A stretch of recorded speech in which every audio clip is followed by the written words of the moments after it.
This is Salehiyeh, a wetland west of Karaj that once echoed with life. Now it's just dust and silence.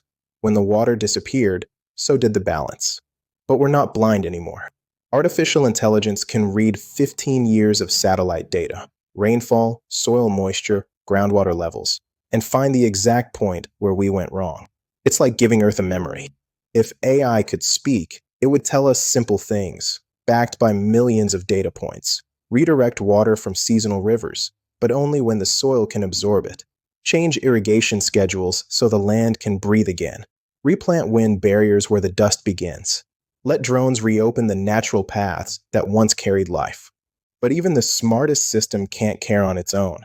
AI can measure, predict, and model, but it's still waiting for us to decide what to save first.